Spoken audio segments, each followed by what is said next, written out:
화폐 개혁을 할 때, 구한말에서 다시 신분제가 폐지될 때 그 격변기에는요 굉장히 혼란스럽습니다. 지금도 외국에서 보면요 돈이 종이 쪼가게 되는 거예요. 화폐 개혁을 통해서 돈을 산더미처럼 갖다 주면 계란 한 판. 이제 그런 때가 오면은 화폐 개혁을 해요. 돈의 가치가 땅에 떨어졌을 때. 나라에서 돈을 많이 풀면 돈이 흔해져요. 그럼 돈 가치가 떨어져요. 그러면 통화를 계속 압제하면 어떻게 되느냐? 돈이 귀해져요. 그런 가치가 올라가요. 지금은 어떤 때예요? 코로나 이후로는요, 돈을 계속 풀었어요. 그래서 인수위원회에서 그러더라고요. 이 정도까지인 줄 몰랐다고. 재정을 보니까 바닥난 정도가 아니고 잉여금까지 다 끌어써서 싱크홀이래, 싱크홀. 나라는 지금 어렵다는 얘기예요. 우린 체감하지 못하죠. 왜? 많이 풀었으니까요. 그런데 굉장히 어렵다는 거죠. 그래서 정권 초기보다 오히려 빚이 2배나 늘어날 정도로 이 빚에 대한 부담은 자녀들이 갚아야 돼요. 부모의 저 아는 목사님이 남편이 돌아가셨는데 큰 화원을 했어요. 화원. 그 화원을 해갖고 이제 재산을 정리하다 보니까 그래도 억대가 넘더래요. 화원 정리하니까. 그러니까 자녀 딸 2 있어요. 그래도 아이들 시집갈 미천은 되겠다 싶었어요. 그건 이제 뭐 권리금하고 뭐하고 해갖고 그래도 몇 억 되니까. 웬걸 아빠가 부채가 있었던 거예요. 이게 나라 법이 그렇다네요. 우리는 돈이 그렇게 많이 물려받아 보지 않아서 모르는데 아버지가 유산을 상속할 때 자녀들이 상속을 받으려면 빚도 상속받고 있는 재산도 상속받고 같이 받는 거래요. 그럼 계산을 해봐야죠. 빚이 더 많은가? 유산이 더 많은가? 근데 이 아버지는 보니까 빚이 더 많아. 금액은 제가 잊어버렸지만 아버지 재산을 탈탈 털으니까 3억 정도 되는데 아버지 빚이 한 4억대. 하나도 못 받았대요. 나라에서 그걸 압수해서 빚 청산하는 거예요. 그러니까 아버지가 돌아가셨는데 한 푼도 못 물려받은 거예요. 사업터가 있었음에도 불구하고. 이렇게 부모의 빚이 자녀에게 내려가요, 법이. 재산이 없으면 내려갈 게 없으니까 별로 몰라요.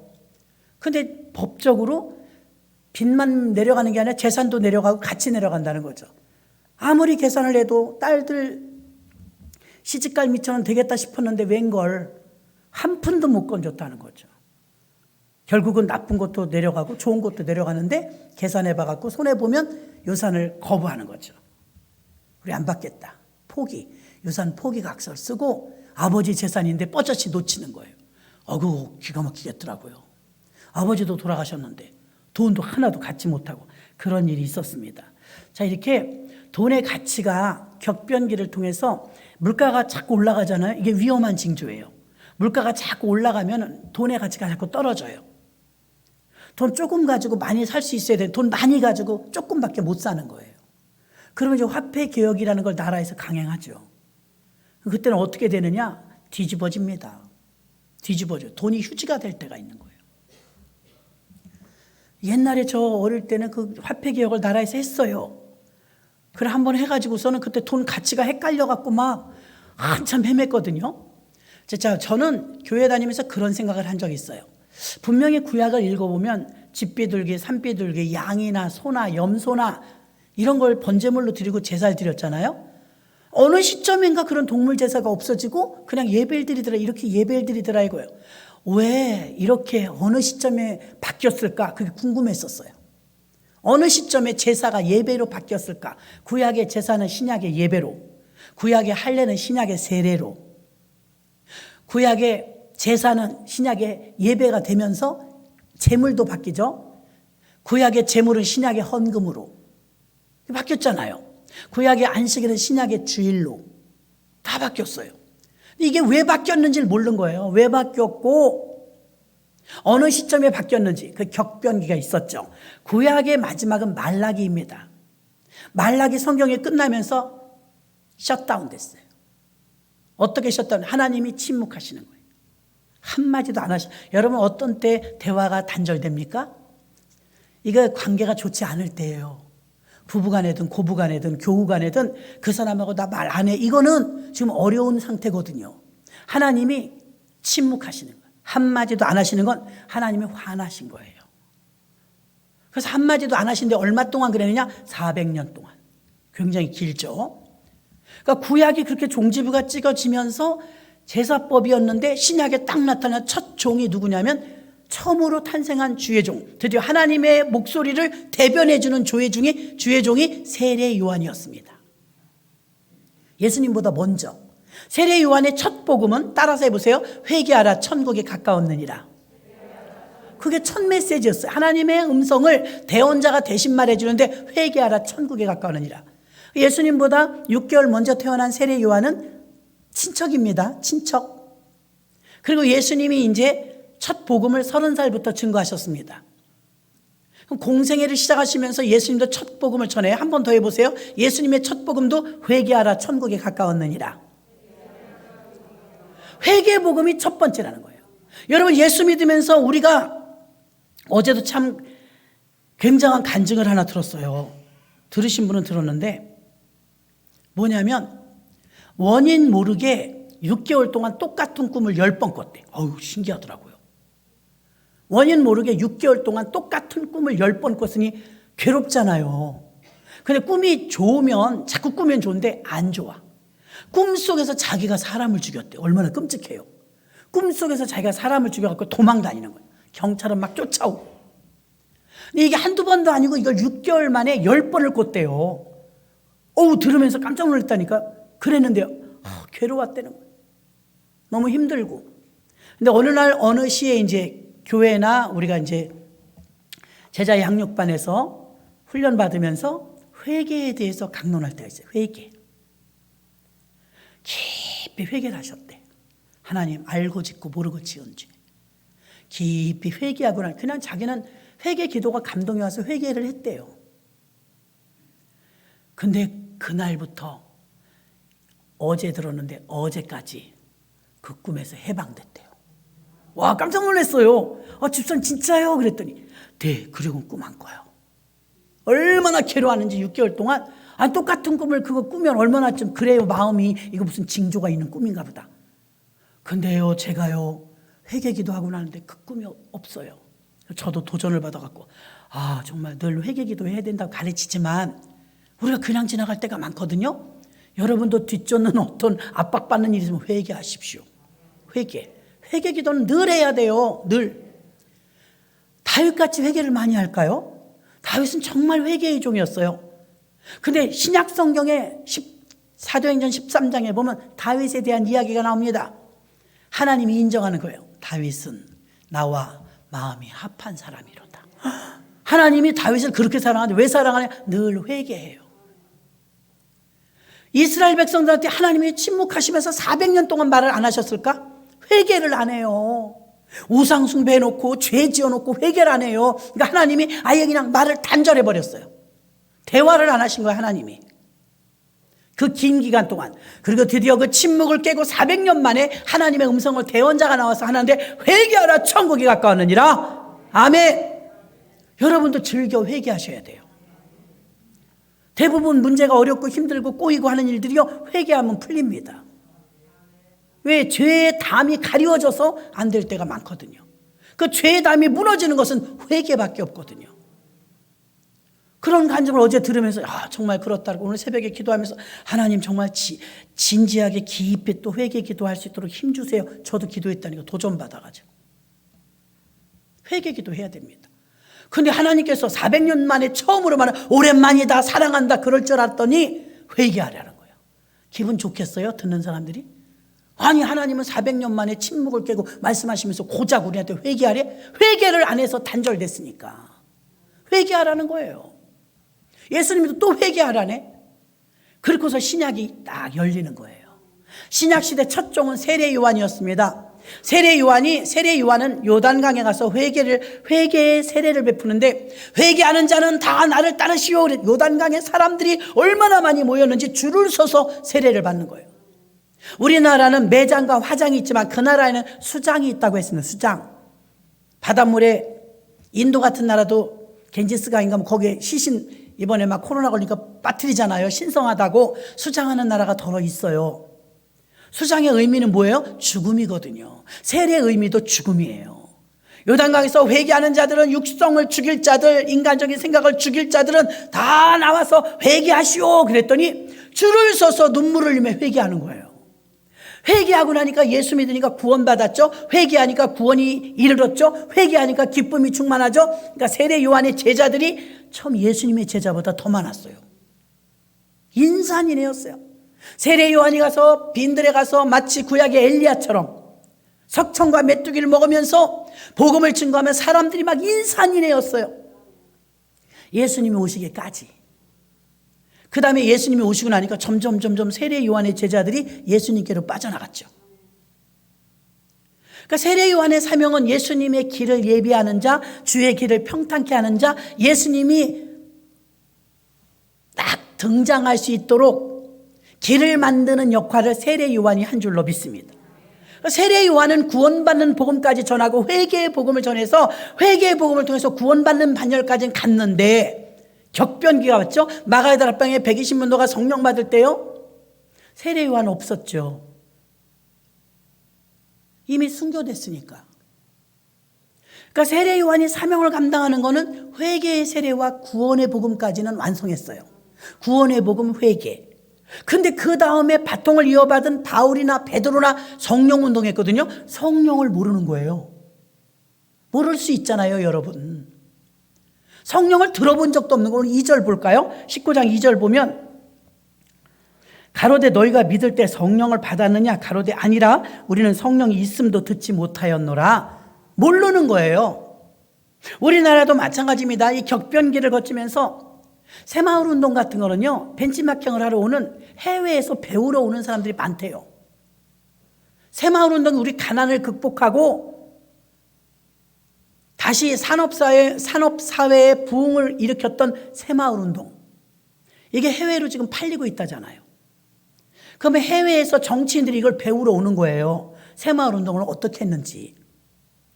이걸 적용할 가난한 나라가 많다는 거죠. 우리나라도 마찬가지입니다. 새마을운동 그 과정을 지나고 뭐 유신 지나고 민주화 시대가 왔어요. 민주화. 지금 자유민주주의 시대에 살고 있습니다. 근데 요즘에 젊은이들은 6.25와 보릿고개와 새마을운동을 몰라요. 그 우리 나이 드신 분들이 아는 배우들, 가수들 하나도 모르더라고요. 이기동도 모르더라고요. 서영춘도 몰라요. 서수남 하청일도 몰라요. 후라이보이 곽규석도 몰라요. 이거 아는 사람은 조금 나이 든 분이에요. 젊은이들은 몰라요. 김일 선수도 몰라요. 얼마나 유명했고 여로라는 드라마, 아씨라는 드라마 몰라요. 그런 것처럼 시대가 변하면서 모른단 말입니다. 묻혀버려요. 에베소 사람들은요, 나중에 에베소 교회가 큰 일을 감당하지만 에베소 처음에는요, 그것만으로도 벅찼던 거예요. 회개하고 구원받고. 사실 여러분도 왜 예수 믿냐고 물어보면 뭐라고 대답하실 거예요? 당신은 왜 예수 믿습니까? 이 밤중에 집에서 쉬는 게 편하지 교회 오는 게 편해요? 추울 땐 길에서 막 기다려가면서 거리가 멀면 막 운전도 눈 오고 비 오면 힘들잖아요.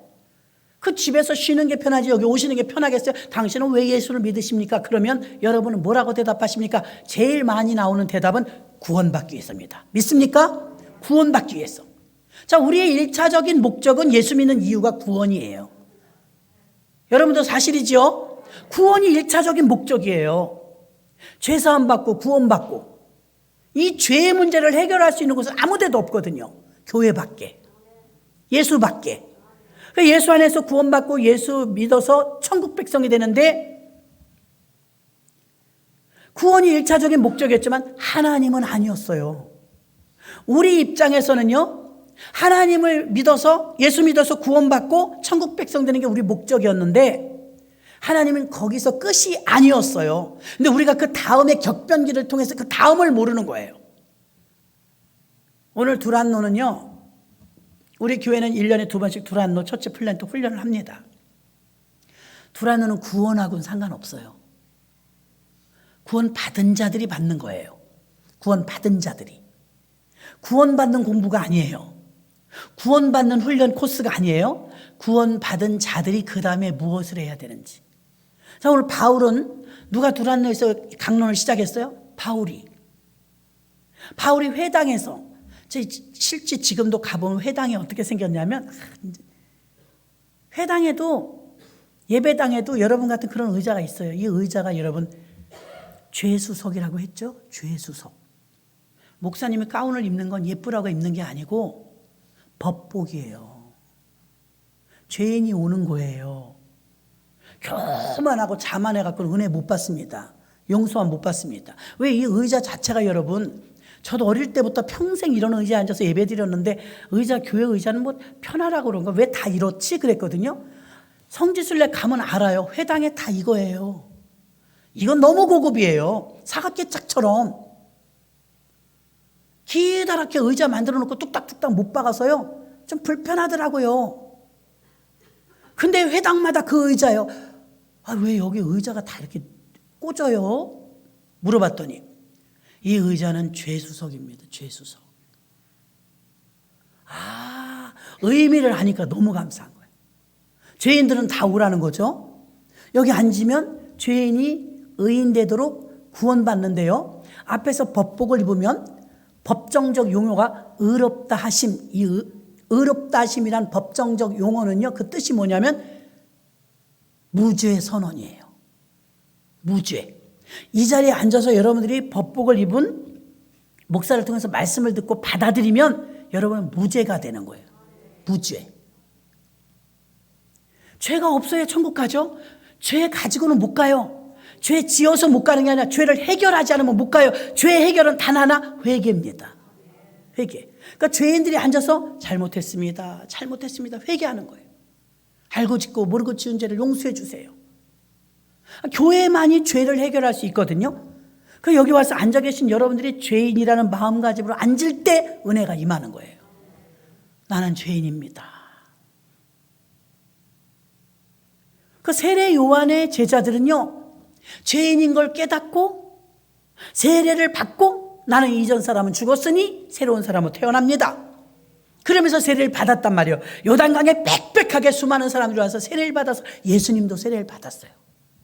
예수님 죄 때문에 받은 게 아니라 의 때문에 질서를 알려주느라고 받았어요. 여기까지는 다 알았다고요. 그래, 죄인이 의인되고 죄에서 건지움 받아서 난 구원받았고 죄사함을 받았고 난 천국 백성 됐다, 나 회개해서 침례를 받았다, 여기까지는 세례 요한이 사역을 다 충분히 감당했어요. 예수님도 그 사역을 충분히 감당했어요. 근데 마가의 다락방에서 성령 받았잖아요. 예수님이 죽은 걸로 끝난 게 아니라 부활하셨잖아요. 부활하신 이후에 약속을 하셨죠. 너희 몇 날이 못되어 성령을 선물로 받으리니 예루살렘을 떠나지 말고 약속하신 것을 기다리라. 그리고 막 그냥 얼마나 엄청나게 기도했습니까? 열흘 동안 전혀 기도에 힘썼을 때 갑자기 120명이 앉아있는데 급하고 강한 바람 같은 소리가 있어. 저희 앉은 온 집에 가득하며 불의 혀같이 갈라지는 것이 각 사람의 머리에 임하여 있다니 저희가 다 성령의 충만함을 받고 각각 다른 방언으로 말하기를 시작하니라. 이게 사도행전 2장 1절로 4절까지의 말씀 아닙니까? 성령 받기 이전에는 그냥 구원받는 거로 끝이에요. 사복음서로 구원받는 데는 부족하지 않아요. 사복음서까지는 구원받는 복음이에요. 오죽하면 복음이라고 그래요. 마태 복음, 마가 복음. 그러니까 사복음서를 통해서는요, 구원받는 건 충분해요. 그런데 그 다음에 사역이 있어서 하나님은 계획이 있었어요. 1코스, 2코스, 3코스가 있지 않게 1코스가 죄인을 부르는 거예요. 콜링, 부르심. 저와 여러분 하나님이 부르신 줄 믿습니다. 그 다음에 영접이죠. 받아들임. 예수님을 받아들임. 받아들이니까 저가 내 안에 내가 저 안에 하나 되는 거예요. 연합.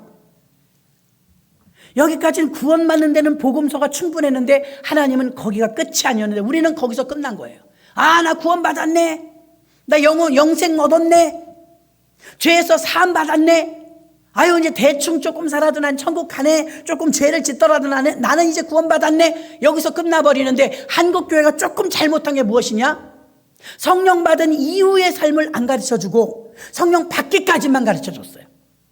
성령 받는 데는 사력을 다합니다. 금식해가면서 헌금 들어가면서 성령 받습니다. 따따쭈쭈 방언하면서 외적인 표현이 있고 내적인 표현이 있는데 방언받고 예언하고 귀신 쫓고 이건 외적인 표현이죠. 성령의 외적인 표현. 그래서 막 신비주의 따라가면서 방언하고 예언하고 계시하고 귀신 쫓고 방언 통역하고 막 이런 일들이 일어났습니다. 우리도 집사 때 뭐 들고 뛰고 날고 난리도 아니었습니다. 재밌으니까 영적인 세계가. 그런데 하나님은 우리들을 계속 인도하시는데 성령님은 영원히 인도하시거든요. 인도하시는데 우리가 벌써 다 놔버렸어. 무엇을 놔버려? 구원받았네. 죄사함 받았네. 성령 받았네. 성령을 왜 주셨는지 성령 받은 사람은 뭘 해야 되는지를 안 알려준 거예요. 사실 한국교회 이게 약합니다. 성령 받으면 전도하라 여기까지는 들었어요. 성령 받으면 전도한다. 근데 성령이 사도행전 2장에 보면 너희가 큰 일을 하는도다. 그 큰 일이 뭐냐면 교회 세우는 일입니다. 교회 세우는 일. 그러니까 두란노에서 사도 바울이 강론하면서 2년 동안 훈련을 시켜요. 2년. 우리 같이 뭐 두 달 반 이렇게 하는 게 아니고 매일. 예수님의 제자들이 실천 신학을 3년 반 동안 합니다. 우리들은 신학교 다닐 때 4년 다녔어요. 연수로는 4년을 했지만 예수님의 제자들의 3년 반의 반도 못 쫓아갑니다. 예수님의 제자들은 실천 신학을 동거동락했어요.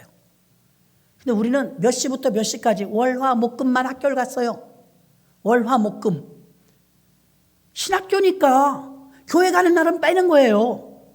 그래서 월화목금만 학교를 가갖고 그것도 월화목금에 방학도 있네. 방학 2달씩. 여름방학, 겨울방학. 그렇게 4년을 다니니 그거 뭐 암만 다녀봐야 예수님이 데리고 다니던 제자들 실천신학 3년 반에 비하면 그렇게 하면 10년 이상을 해야 될 겁니다. 10년 이상을. 그러니까 신학 나와가지고는 안 된다 이거죠. 그 정도 가지고는. 그런데 어떻게 해요? 개척을 하면 이제 훈련받기 시작합니다. 한 번도 경험해보지 못한 삶을 삽니다. 하나님 훈련시키느라고.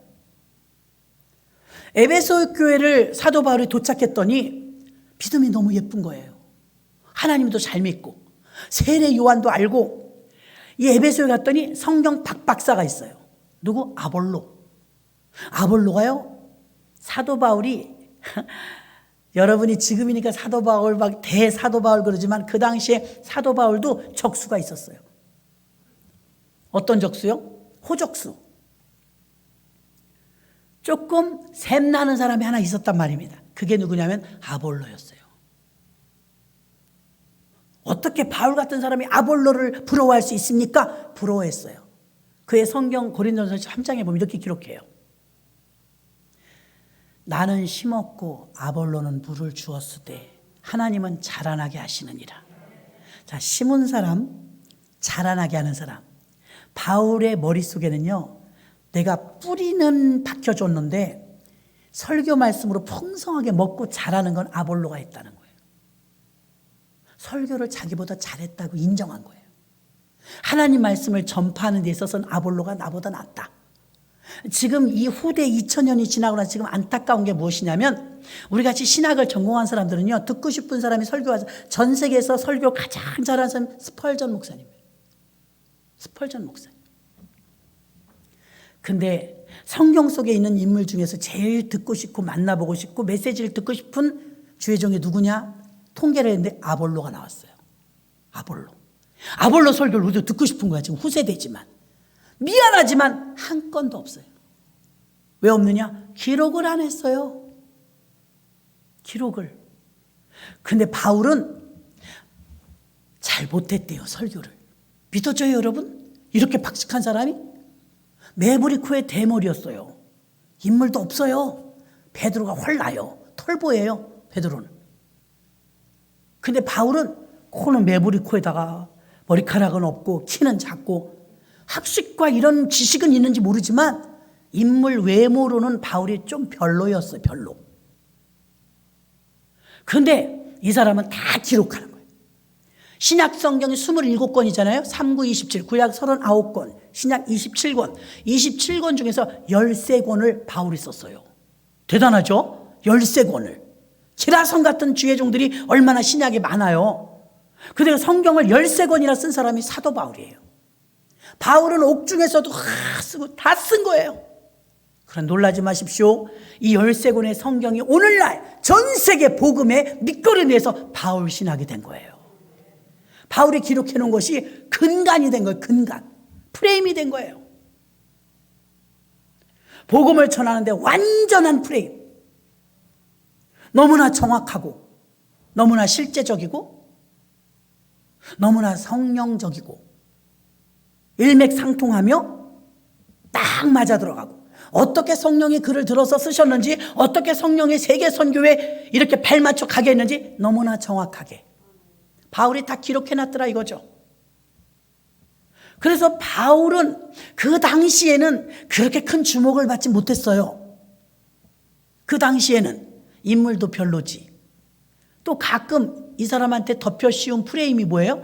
예수 믿는 사람 죽였다. 스데반을 죽였다. 이것 때문에 복음을 전하면 저 나쁜 놈이야. 진짜 회심했을지 안 했을지 몰라. 아직도 의심하는 사람들이 있었단 말이에요. 그리고 예수님을 졸졸졸 따라다니면서 복음을 증거한 사람을 뭐라고 말하냐면 예수님은 제자라고 했지만 예수님이 승천하시고 난 뒤에는 그들은 사도라고 불렀어요. 사도. 예수님과 함께 동거동록한 제자만 사도라는 호칭을 쓸 수가 있었는데 그 당시에 사도 바울은 사도라는 소리를 못 들었어요. 아무도 그렇게 불러주지 않았어요. 네가 무슨 사도야. 자칭 사도지. 예수님이 사도로 인정한 사람은 12명밖에 없어. 마띠아까지. 근데 13권의 서신서를 여러분이 읽어보면 첫머리 아니면 끝머리에 사도 바울은 언제나 이렇게 씁니다. 나 주의 종된 사도 바울은. 자기가 아무도 안 불러주니까 자기가 자기를 사도래. 그만큼 사도 소리를 듣고 싶었던 거예요. 아무도 안 해줘. 근데 지금 후세대는 뭐라 그래요? 사도 바울, 사도 베드로, 사도 바울이 훨씬 익숙해요. 훨씬 부드러워요. 사도 야고보, 여러분 사도 요한, 사도 바울이 제일 부드러워요. 왜? 워낙 많이 불려졌기 때문에. 그가 성경 첫머리마다 써놨던 사도 바울. 나는 주의 종이라 이거예요. 당당하게 말합니다. 나는 다메섹에서 부활하신 주님을 만났습니다. 나도 주님과 직접 교통한 자니까 나도 사도입니다. 이렇게 밀어붙인 거예요. 받아들인 자도 있고 안 받아들인 자도 있었어요. 다만 그의 행하는 기적과 이적을 통해서 범상치 않다. 저 사람을 하나님 들고 쓰신다. 이걸 인정한 게 첫 베드로잖아요. 베드로가 거부하다가 저 사람이 행하는 이적과 열매를 보니까 하나님의 영이 맞네. 그리고 베드로가 변호하죠.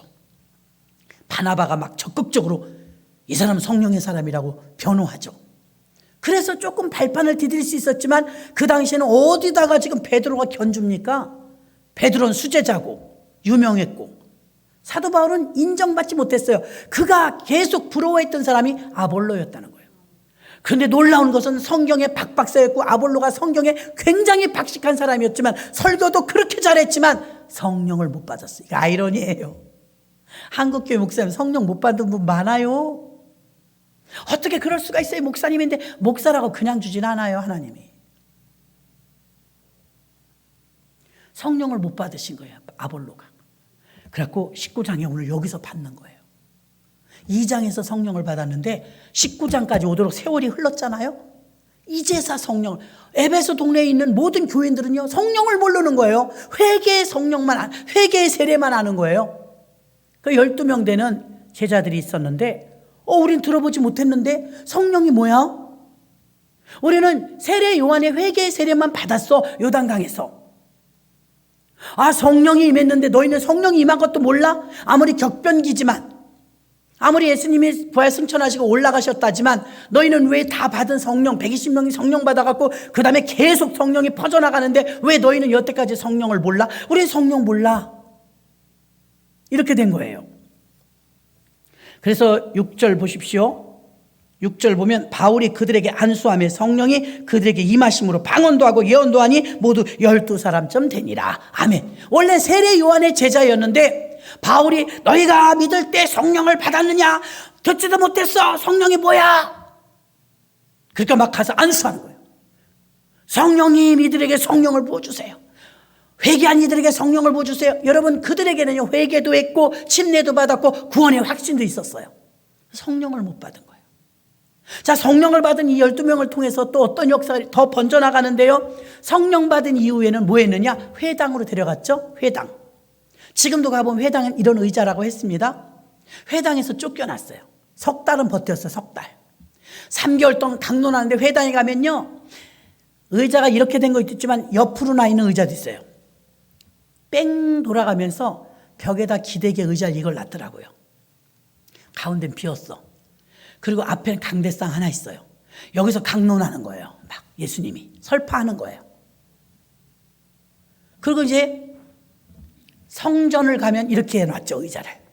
회당은 회의도 하고 그러니까 이렇게 삥 둘러놓을 때가 많아요.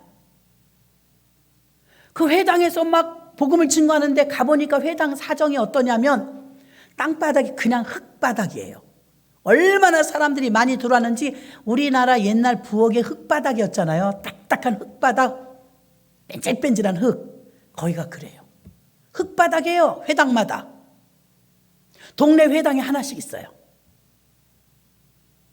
회당, 거기에 이제 예수 믿는 사람들이 모여가지고 서로 강론하고 막 이제 말씀도 배우고 익히고 하는 거예요. 또 각 동네마다 회당은 있지만 성전이 별로 없어요. 성전은 명절 되면 막 예루살렘 성전에 가고 성전이 드물어요. 그래서 회당이 성전 역할까지 해요. 회당에서 막 바울이 막 복음을 증거하니까 사람들이 인산인해를 모여드는데 유대인들이 화가 나는 거예요. 싫은 거예요. 이 에베소 교회는요 우상 숭배가 득실득실했는데요 거기는 아담의 신전이 있었어요. 아담이 신을 숭배해요. 아테네의 아데미. 지금도 아테네에서 우리 선녀같이 옷 입은 사람들이 성화 봉송로 이렇게 해갖고 오죠. 그리스 거기가 다 거기입니다. 아테네가. 구약시대가 끝나면서 새로운 교회 시대가 도래했는데 아니 이 아볼로와 에베소에서는요 교회가 탄생한 걸 모르는 거예요. 그냥 회당만 있는 거예요. 회당에 가서 막 강론했더니 어디서 객들이 와가지고 여기서 지금 니네가 터잡고 이러고 있냐고 하도 불평하고 원망하고 데모를 하니까 거의 쫓겨나오다시피 했습니다. 어떻게 할까 하다가 두란노를 찾았어요. 두란노는 어떤 곳이냐? 그 당시는 두란노 스콜라라고 불렀는데요. 두란노 스콜라는요 여가를 즐기는 곳, 백성들이 쉬는 곳 또는 강연장 이렇게 되어 있더라고요. 우리나라 팔각정 같은 거?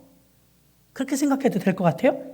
바울은 석 달 동안 사용하던 회당에서 거의 쫓겨나면서 두란노로 갔어요. 두란노에서 이제 두란노 스콜라에서 두란노 서원이 개원된 거예요. 서원. 거기 사람들을 모집한 거예요. 여러분 하나님 말씀을 강론할 것입니다. 참석하실 분들은 오세요. 우리 교회도 15일부터 여러분 봄학기 시작합니다. 두란노 성도님들 뜻 있는 분들은 낮 예배 끝나고 점심 드시고 2층 소예배실로 오십시오. 2달 동안 합니다. 그러면 여러분 중에 30-40명이 모여요. 그러니까 두란노가 뭐 하는 곳이냐? 2년 동안을 바울은 가르쳤는데요. 2년 동안 말씀을 강론하는데 이때는 너희가 구원받은 것으로 끝나는 것이 아니라 구원받은 자들이 회심하고 회개한 자들이 이제 주님의 일꾼이 되어서 할 일이 있는데 그것이 무엇이냐? 교회 세우는 훈련을 받는 거예요. 교회 세우는 훈련. 예수님이 왜 죽으셨고 죽으시고 나서 부활 승천하시고 올라가셨는데 그 다음에 남겨진 사역은 교회가 그 일을 감당해야 되는데 교회가 교회 세우는 일, 큰 일을 하는 동안 그 큰 일이 뭐였냐면 교회 세우는 일이었어요. 디모데전서에 큰 집에는 금그릇, 은그릇, 질그릇, 흙그릇 있다고 그랬죠. 큰 집이 교회예요. 교회. 교회 안에는 금그릇, 은그릇, 질그릇, 나무그릇 다 있다는 거예요. 깨끗이 준비된 자를 쓰신다는 거예요. 평신도 신학교가 생긴 겁니다. 평신도 신학교. 일반 성도님들 중에서 누구나 참여할 수 있었어요. 원래는 강연도 하고 여가를 즐기고 쉬는 곳이에요. 거기에 모여갖고 막 하는 거예요. 회당에서 못하게 하니까. 얼마나 했다고? 2년. 오늘 본문에 2년 동안 했대요. 2년 동안 이곳에서 훈련받는 건 귀부인도 있었고 귀족도 있었고 일반인도 있었고 차별이 없었어요. 누구나 마음이 있는 자들은 다 모였어요. 그리고 오늘날의 신학교처럼 집중적으로 교회 세움을 가르쳤죠. 2년 동안 집중적인 교회 세우는 플랜터 양성을 한 거예요. 교회 세우는 자 플랜터, 처치 플랜터. 교회 세우는 일, 교회 세움은 처치 플랜팅.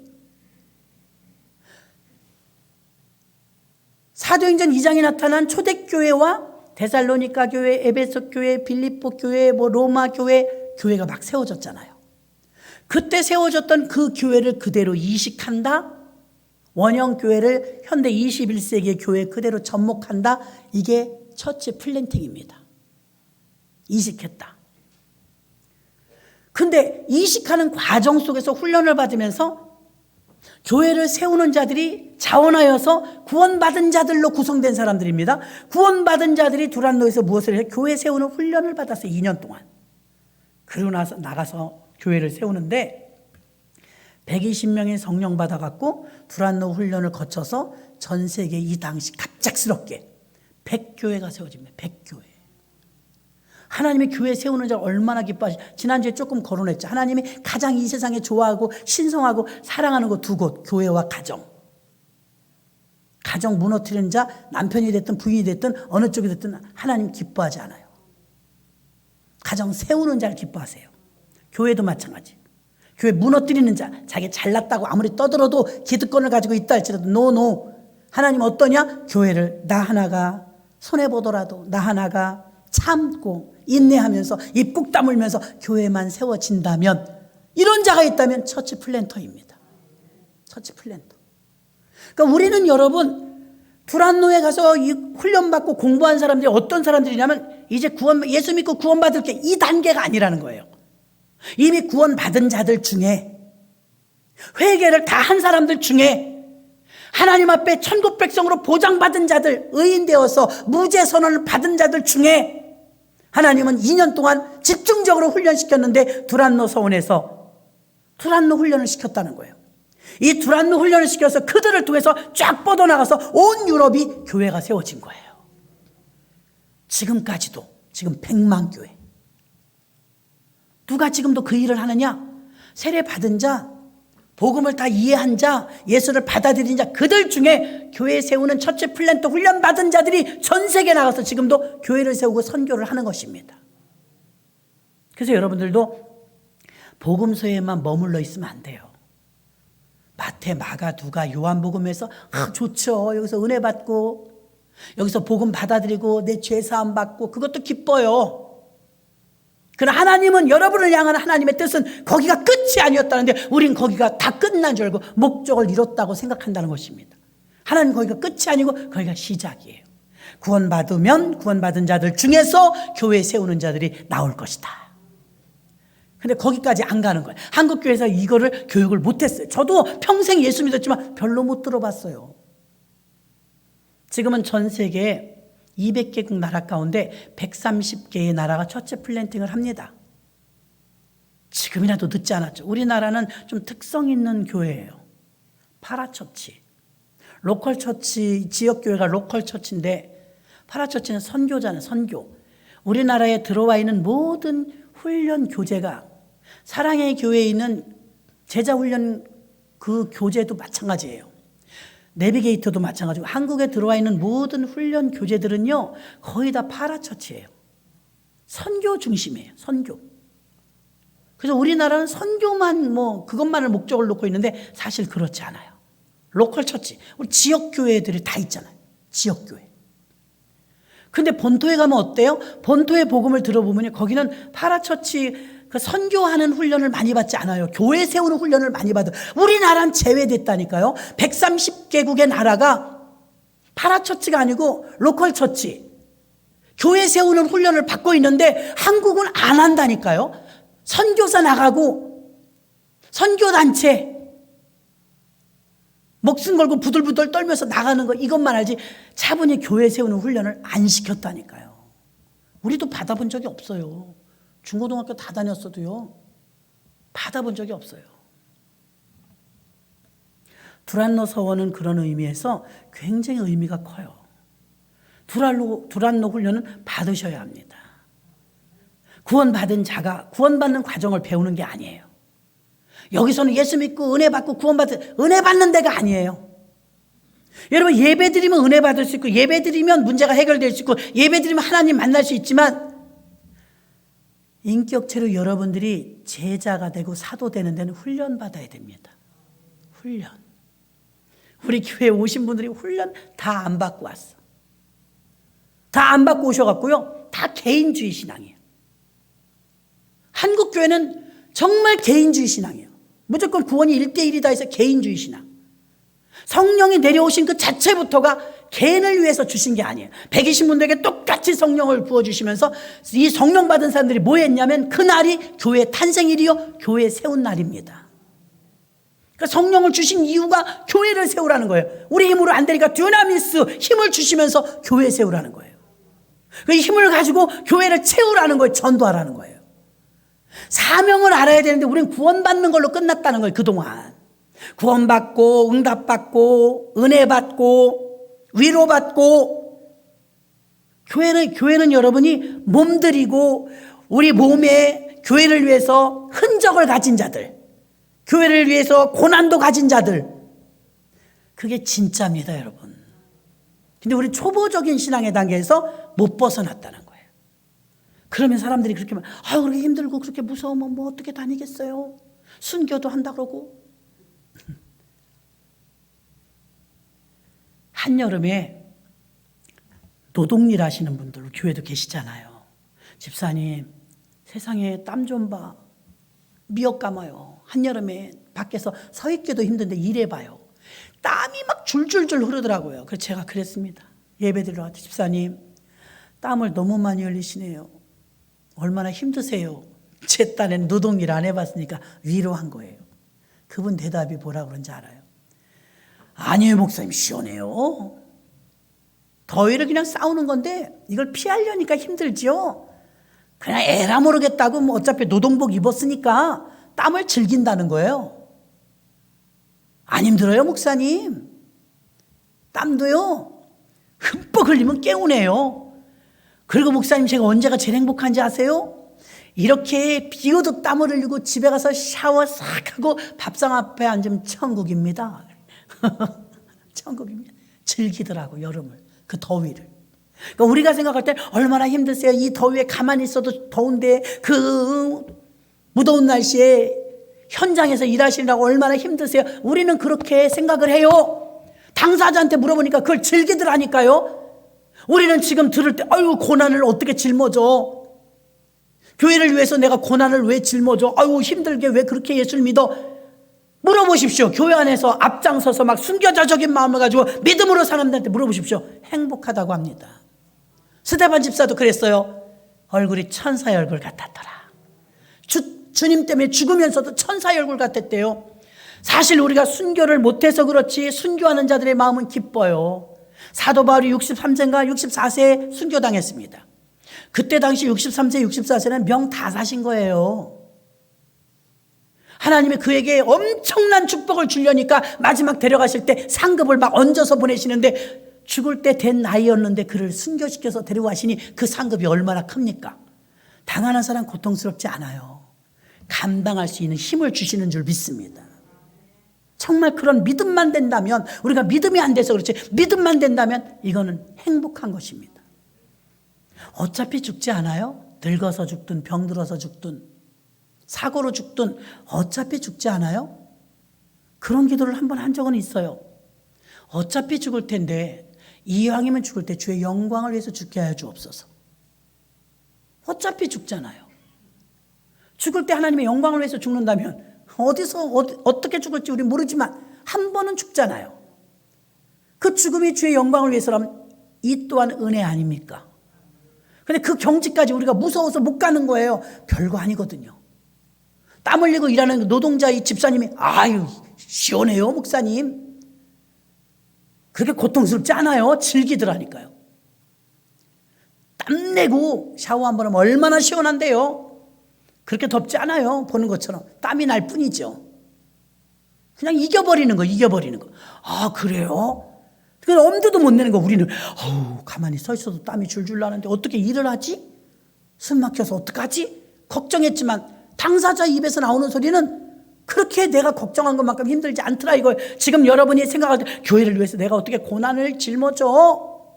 주를 위해서 내가 어떻게 그 고난을 십자가의 길을 가? 나는 못 가. 이렇게 생각하지만 진짜 갈 수 있는 힘을 주시면 즐겁게 갑니다. 즐거운 마음으로 십자가 지고 가라. 아멘. 그런 찬양도 있잖아요. 그리 어렵지 않아요. 행복하단 말입니다. 행복해. 사도행전 19장 오늘 본문입니다. 8절로 10절. 바울이 회당에 들어가 석 달 동안 담대히 하나님 나라에 대해 강론하며 권면하되 어떤 사람들이 마음이 굳어 순종치 않고 무리 앞에서 이 도를 비방하거늘. 자, 반대파들도 있는 거예요. 바울이 그들을 떠나 제자들을 따로 세우고 두란노 서원에서 날마다 강론하며 이같이 2해 동안을 하며 아시아에 사는 유대인이나 헬라인이나 다 주의 말씀을 듣더라. 아멘. 9절에 비방했대요. 그래서 두란노 서원이 생기려고 생긴 게 아니라 압박에 의해서, 핍박에 의해서 생긴 거예요. 2년 동안 집중적으로 교회 세우는 플랜터 양성을 했습니다. 소아시아에 신학교, 평신도 신학교가 생긴 것이죠. 두란노를 통해서 뉴처치 플랜터 양성소가 생겼는데 바로 새 그룹이 생긴 거예요. 12제자 파트 말고 다음 파트. 12제자 사도 파트 말고 다음 파트가 생긴 거예요. 낡은 유대교 세계관에서 벗어나 성령 세례받은 아볼로와 그의 제자들, 아직 유대인 회당에도 참석하고 있었지만 새로운 세계관을 받아들이며 기독교를 받아들이는 경건한 헬라 이방인들, 두란노 강론 사역에서 훈련받은 말씀과 성령으로 새로워져서 새로운 지역의 지도력을 부여받아 등장한 두란노의 새로운 회종으로 등장된 곳. 사도행전 20장 20절로 21절 보면 유익한 것은 무엇이든지 공중 앞에서나 각 집에서나 꺼림이 없이 너희에게 전하여 가르치고 유대인과 헬라인들에게 하나님께 대한 회개와 우리 주 예수 그리스도께 대한 믿음을 증거한 것이라. 가르치고 바울이 가는 곳마다 복음의 능력이 힘을 얻으며 사단은 유대인들과 대적들을 충동질하며 방해 공작도 폈습니다. 그럼에도 불구하고 사도행전 17장 4절에 보니까 데살로니가에 가니까 헬라인의 큰 무리와 적지 않은 귀부인들이 하나님께로 돌아왔다고 합니다. 그 중에 어떤 사람 곧 경건한 헬라인의 큰 무리와 적지 않은 귀부인도 권함을 받고 바울과 실라를 쫓으나. 아멘. 막 귀부인들 중에서도 막 두란노 훈련을 받고 온갖 잡신들과 반성경적인 문화에 정점을 찍고 있었던 헬라 문화의 중심지 아덴에서 몇 사람을 부르셨는데 사도행전 17장 34절 보니까 몇 사람이 그를 전하여 믿으니 그중 아레오바고 관원 디오누시오와 다마리에 하는 여자와 또 다른 사람들도 있더라. 사도행전 18장 10절. 내가 너와 함께 있으며 아무 사람도 너를 대적하여 해롭게 할 자가 없을 것이나 이는 이 성중에 내 백성이 많음이니라. 이 말씀이 저는 아까 은혜 받았어요. 다시 보십시오. 바울에게 지금 하나님의 환상 중에 위로해 주는 거예요.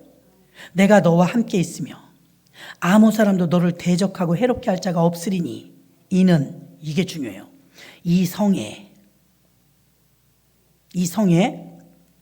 내 백성이 많음이니라. 여러분 가끔 그런 거 못 느껴요? 정치색이나 어떤 사회에서 동창들 만났을 때 내가 예수 색깔을 못 나타내. 주눅이 들어서. 나 예수 믿는 집사야, 나 권사야, 장로야, 이 말을 못해. 다 술꾼이고 막 그러니까. 근데 이거 한번 딱 터뜨리잖아요. 나는 못 먹어 술, 나는 한수 집사야, 나는 장로야. 그럼 처음엔 조롱합니다. 야, 목사도 먹어. 그럼 조롱합니다. 너가 뭐 그렇게 잘나게 믿었어? 누가 먹든지 상관없어, 나는 못 먹습니다. 그럼 그 다음에 조용해요. 분위기 깨진 것 같죠?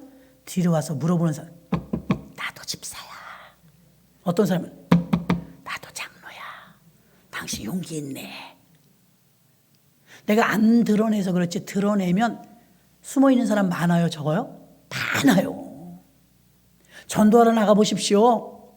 예수 믿으라 그러면 나 옛날에 믿었어요, 우리 집안에 목사가 있어, 이런 사람이 수두룩합니다. 지금 그 말을 하는 거예요. 바울에게, 바울아 걱정하지 말아라. 아무리 많은 사람들이 핍박해도 너를 해롭게 할 자가 없으리니 그 성에 이미 내 백성이 많다. 전도된 사람이 많다는 거예요. 그래서 사도행전 19장 20절 핍박을 받았는데 어떤 역사가 있었느냐? 이와 같이 주의 말씀에 힘이 있어 흥황하여 세력을 얻으니라. 아멘. 세력을 얻었대요.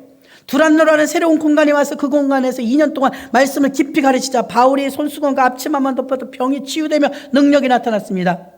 한국의 어떤 목사님이 안식년을 맞아서요, 두란노 학당 스콜라 운동했던 그것을 가봤대요. 현대사의 영국의 토트네스 전환마을과 마을 전체의 사회적 기업으로 일구어낸 마을 공동체 리바이버 센터라는 데를 약자가 BBBC더라고요. BBBC라는 이 리바이버 센터가 있는데요.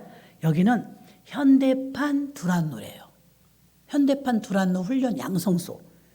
여기서 지금 무엇을 하냐면 브루더호프 공동체라고 그곳을 방문하여 기후 위기에 경고하여, 이제 나라가 기후가 바뀌잖아요. 전 세계적으로. 거기에 행동하면서 오히려 세 개의 아카데미 학당을 만들었는데, 첫째는 마을 성서학당. 마을 성서학당을 협동조합처럼 만들어 갖고 운영하는 거예요. 또 한 군데는 마을 선교 아카데미. 또 한 군데는 마을 문예학당. 뭐 하나 들여다봤대요. 안식년 맞은 목사님이 여행 중에 갔더니 두란노처럼 말씀 훈련하고 있는 거예요. 마을에서 기독교라는 색채를 띠지 않고, 이름은 뭐라 그랬어요? 성서학당, 선교 아카데미, 문예학당. 그래갖고 우리 옛날에 야학 가르치던 선생님들이 있었죠. 야학. 그런 식으로 지금 세계적으로 두란노 학당을 하고 있다는 거예요. 두란노 학당. 구원받는 건 교회 가서 하는 거고, 구원받은 자들이 교회 세우는 사역을 우리가 제7기 두란노 처치 플랜트 훈련학교를 할 것입니다. 여기 성경에 나온 두란노는 2년 동안 훈련을 받았어요. 우리는 한 2개월씩 계속해서 훈련을 받지만, 이거 뭐 공부만 안 해도 되지 뭐 이렇게 생각하실 게 아니에요. 교회 세우는 플랜터로 훈련받는 과정입니다. 여기서 마지막에 보면 복음으로 에베소 지역이 사업에 어려움이 왔어요. 무슨 사업이냐?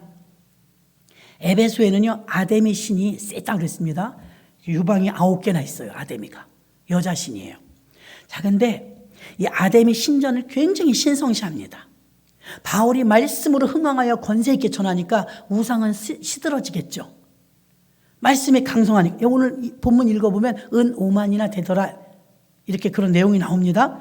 아데미 신전은 아테네에서 파르테논 신전의 4배나 되는 큰 헬라 문화의 상징적인 장소로서 해마다 수많은 순례객들이 우상의 신전인 아테네의 신전을 방문해 갖고 뭘 하냐면, 신전 앞에서 은으로 만든 아데미 신상의 모형, 우리가 성지순례 가면 감람나무로 십자가 만들어 팔잖아요.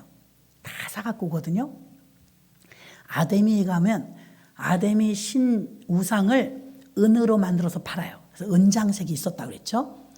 그걸 쫙 진열해 놓고 파는데 이게 얼마나 많이 팔리냐면 수익이 굉장한 거예요.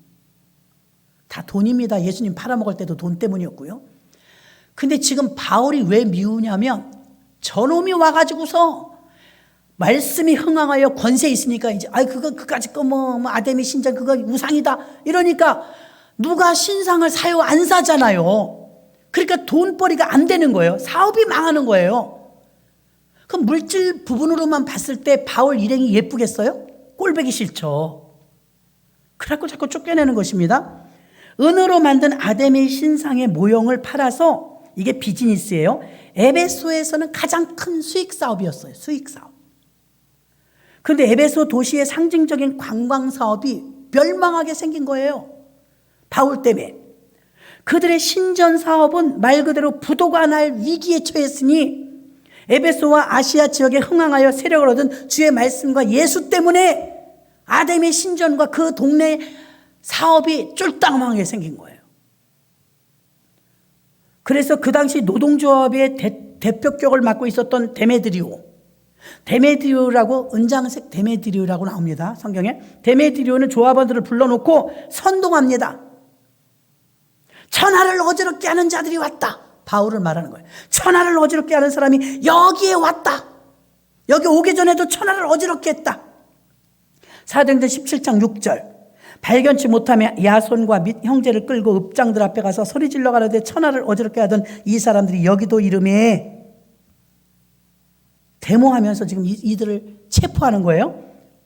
또 사도행전 19장 27절 우리의 영업만 천하여질 뿐 위험이 있을 뿐 아니라 영업이 지금 쇠락한다는 얘기예요. 영업만 천하여질 위험이 있을 뿐 아니라 큰 여신 아데미의 전각도 경홀히 여김이 되고 온 아시아와 천하가 위하는 그의 위엄도 떨어질까 하노라 하며 아데미의 신격화가 자꾸 땅에 추락한다는 거예요. 또 19장 26절 바울이 에베소뿐 아니라 거의 아시아 전부를 통하여 허다한 사람을 권유하여 말하되 사람의 손으로 만든 것들은 신이 아니라니 이는 그대들도 보고 들은 것이다. 그러니까 데메드리오가 좋겠어요? 가짜입니다. 사람이 만든 건 우상입니다. 전능하신 하나님만 믿어야 됩니다. 이렇게 말하면 사업이 다 망하게 생긴 거예요. 돈을 못 벌어먹게 생겼다는 것이죠. 에베소와 두란노를 통해서 사도 바울과 동역자들이 네트워크가 잘 돼 있어 선교를 합니다. 소아시아 전역으로 이 복음이 뻗어나갑니다. 저는 오늘 말씀을 마무리하면서요. 두란노 서원에서 훈련받은 이 2년 동안 훈련받아서 뻗어나가 교회를 각 초소마다 세워서 신약시대 교회가 약 100여 교회가 세워집니다. 엄청난 성과죠.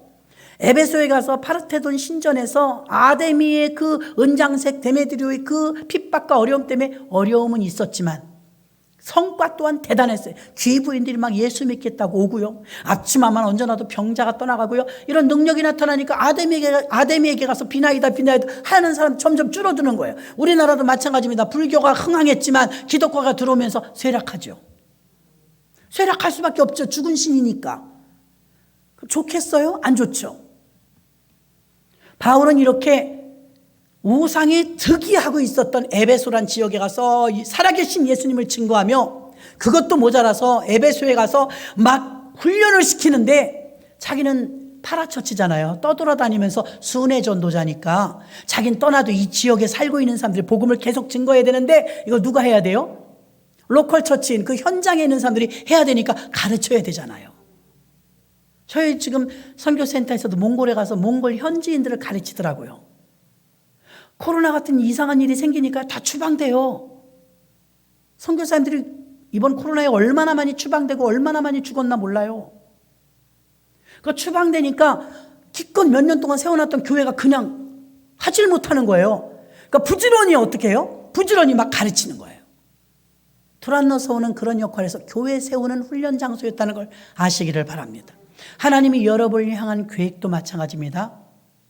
구원받고 천국 땡 하고 끝나는 게 하나님 뜻이 아니에요. 구원 받았으니 죄사함 받았으니 세상을 향해서 두려울 게 없죠. 이제 하나님이 이기게 해주셨으니까 담대하게 교회 세우는 플랜터들이 되기를 원하시는 줄 믿습니다. 그 목적을 가지고 우리가 함께 기도하면서 여러분들도 처치 플랜터가 훌륭하게 처치 플랜터가 되게 해달라고 기도하시는 저와 여러분 되시길 바랍니다. 하나님 아버지 감사합니다.